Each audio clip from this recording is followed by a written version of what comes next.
जी बिस्मिल्लाहिर्रहमानिर्रहीम। स्टूडेंट पढ़ते हैं अपने लेक्चर की तरफ। Lecture number 29। ये पिछले लेक्चर को ही अभी कंटिन्यू किया हुआ है, जिसमें हम देख रहे थे कि लागत का अगर आपको कोई कॉन्सेप्ट दिया हो तो उसमें से हम लागत के दूसरे जो कॉन्सेप्ट हैं वो कैसे मालूम कर सकते हैं। यहाँ मैंने एसी का फंक्शन लिया है, ठीक है। ये कोई मैंने एसी का फंक्शन लिया है, ये सवाल किसी बुक में से नहीं लिया, ये मैंने सिर्फ आपकी प्रैक्टिस के लिए खुद से सवाल लिया हुआ है। और उसमें से हम फ़र्ज़ करते हैं कि जी हमने ये चीज़ें मालूम करनी है, ठीक है। एफसी मालूम करना है, वीसी मालूम करना है, स्लोप ऑफ एमसी और स्लोप ऑफ एवीसी है। तो बढ़ते हैं पहले स्टेप की तरफ, ठीक है। तो पहली चीज़ क्या है जी, एफसी। जी हमें पता है कि लागतें दो तरह की होती हैं, ठीक है। एक होती है फ़िक्स कॉस्ट, ठीक है, ऊपर थोड़ा सा लिख लेते हैं फ़िक्स कॉस्ट। एक होती है वेरिएबल कॉस्ट। ये ऐसी कॉस्ट होती है जो कि चेंज नहीं होती और हर हाल में फ़र्म को क्या करनी पड़ती है, ये बर्दाश्त करनी पड़ती है। ये कारोबार के चेंज होने के साथ चेंज हो जाती है। तो इसके अंदर भी, इस फंक्शन के अंदर भी फ़िक्स कॉस्ट भी मौजूद है और वेरिएबल कॉस्ट भी मौजूद है, ठीक है। तो वेरिएबल कॉस्ट यहाँ पे कौन सी होगी, फिक्स कौन सी होगी, जिसके साथ कोई वेरिएबल नहीं लगा होगा, जिसके साथ कोई वेरिएबल नहीं लगा होगा, लो जी वो एफसी होगी। क्यू लगा हुआ है, नहीं है। क्यू लगा हुआ है, नहीं है। 10 है। तो यहाँ पे व्हाट इज़ एफसी, हम अपना पहला चूज़ कर रहे हैं। FC is equal to 10। ये ले पहला चूज़ हो गया, ठीक है। फाइंड एफसी कहा था, यानी जिसके साथ इक्वेशन में क्यू नहीं लगा हुआ वो हमारा क्या है, वो हमारा एफसी है। यानी यहाँ पे 10 आ जाएगा, या 10,000, 20,000, 15,000 कुछ भी हो सकता है, यानी इसके साथ कोई वेरिएबल ना लगाओ। अब आपको समझ आ गई होगी कि वीसी कौन सा होगा, वेरिएबल कॉस्ट। जिसके साथ क्यू एक्स जो भी लगा होगा, ठीक है, वो हमारी क्या होगी, वेरिएबल कॉस्ट होगी। चले, वो है जी 10 क्यू² माइनस 5 क्यू। ओके, ये भी जोज़ हो गया हमारा, ठीक है। वीसी निकालनी थी हमने यहाँ पर अब वीसी भी यहाँ फाइंड कर ली, जो हमारी कितनी आ गई, 10 क्यू² माइनस 5 क्यू। अब वो यहाँ पे क्या कह रहा है जी, स्लोप ऑफ एमसी निकाल दें। चलें जी, स्लोप ऑफ एमसी का स्लोप निकालने के लिए एमसी का होना ज़रूरी है, ठीक है। यहाँ पर एमसी का होना ज़रूरी है, उसी का होगा तो उसका स्लोप निकलेगा। वो यहाँ पे नहीं है तो फिर कैसे निकाल लेंगे, निकालना पड़ेगा। एमसी हमें निकालना पड़ेगा, क्योंकि क्वेश्चन जो उसने पूछ लिया अब उसका जवाब भी इसको हमने देना है। तो उसके लिए हम क्या करेंगे, फार्मूला ज़हन में लेके आए। तो यहाँ पर जो एमसी का फार्मूला होता है, ठीक है, वो होता है टीसी का डेरिवेटिव। यानी कहने का मतलब ये है कि स्लोप ऑफ एमसी तब निकलेगा जब हमारे पास एमसी होगा।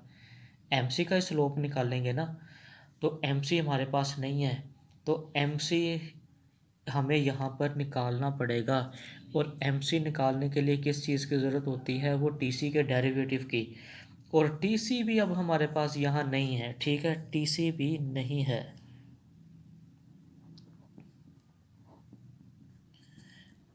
निकालना पड़ेगा। लो जी, टोटल कॉस्ट भी हमें यहाँ पे निकालनी पड़ेगी, ठीक है।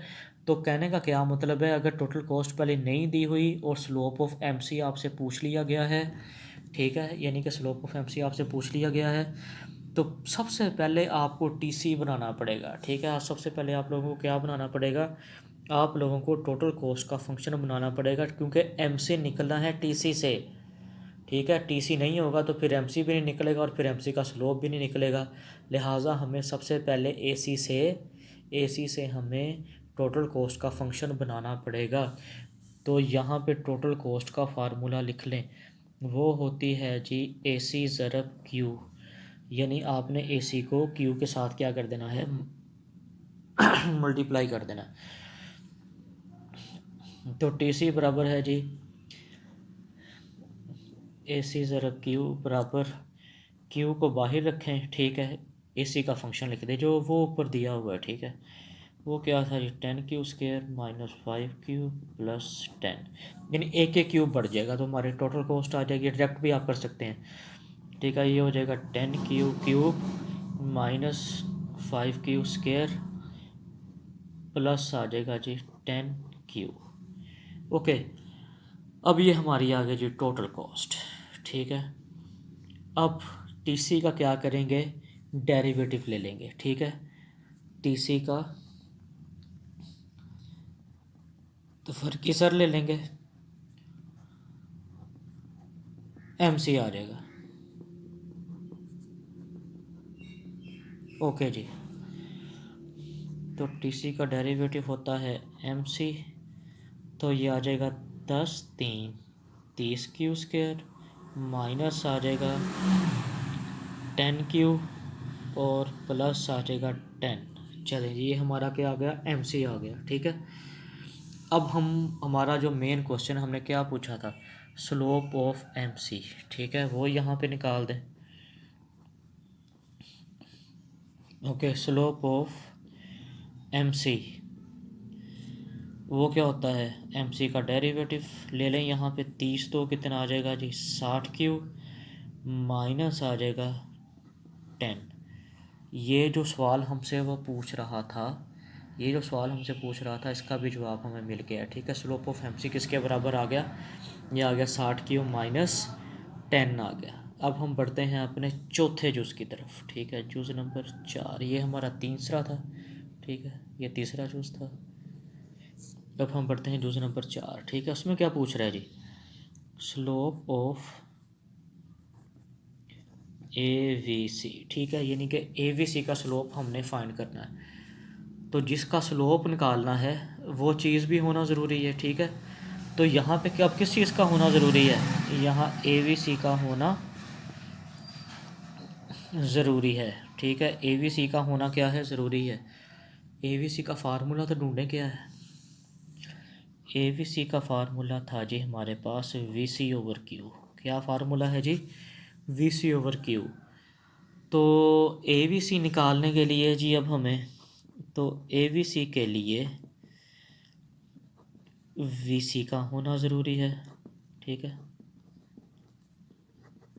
वो ऊपर हमने वी सी निकाला हुआ था, ठीक है।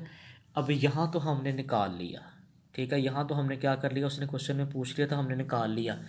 अगर वो direct slope of A V C कहता तो फिर हमें पहले हमें वी सी निकालना पड़ना था, फिर हमने उसका जो है वो स्लोप निकालना था, ठीक है। तो अब दोबारा सुन लें इसको, यहाँ पर ए वी सी निकालने के लिए वी सी का होना ज़रूरी है, ठीक है। वी सी हमने निकाल लिया था पहले ही, ऊपर वो वी सी लिखा हुआ है यहाँ पे। तो वी सी हमारा क्या था जी, वो था 10 क्यू स्क्वायर माइनस आ जाएगा जी 5 क्यू। अब ए वी सी निकालने का फार्मूला ये ऊपर लिखा हुआ है वी सी ओवर क्यू, ठीक है। ए वी सी निकालने के लिए इस सारी रकम को आपने क्या कर देना है, क्यू पे तकसीम कर देना, तो एक क्यू कम हो जाएगा, ठीक है। क्यू पे तकसीम कर दें, ये आ जाएगा जी 10 Q square minus 5 Q over Q. एक क्यू कम कर दें, ये आ जाएगा 10 क्यू माइनस 5। चलें, अब आ गया ए वी सी, ठीक है। स्लोप यहाँ किसका पूछा हुआ है, स्लोप यहाँ उसने पूछा हुआ है जी ए वी सी का स्लोप। तो ए वी सी का स्लोप निकालने के लिए हमारे पास ए वी सी अब निकल आया है। इस चीज़ को आप दोबारा सुन लें, इस चीज़ को आप दोबारा सुन लें, ठीक है। ए वी सी आपने निकालना है, ठीक है। ए वी सी निकालने के लिए आप लोगों ने क्या करना है जी, ए वी सी निकालने के लिए पहले वी सी का होना ज़रूरी है, ठीक है। वी सी हमने ऊपर निकाल लिया था, ये वाला वी सी निकालने के बाद आपने क्या करना है, इसका ए वी सी बना लेना है। ए वी सी बनाने का फार्मूला आपने लिखा हुआ है, वो है वी सी ओवर क्यू। आपने ये निकाल लिया, तो यहाँ से आप इसका डेरिवेटिव ले लें, ठीक है। जब इसका स्लोप निकालना है तो ए वी सी का डेरिवेटिव लेने में हमारे पास आ जाएगा 10, ठीक है। तो ये हमारा क्या निकला है, यहाँ पर ए वी सी भी फाइंड हो गया। तो ये चीज़ें इसने पूछी थी जो हमने कर ली हैं, मतलब कि इस तरह से कई और क्वेश्चन भी यहाँ पर बनाए जा सकते हैं, ठीक है। एक क्वेश्चन मैं आपको बना देता हूँ, ठीक है, वो आपने प्रैक्टिस के तौर पे जो है इसको आपने कर लेना है, ठीक है।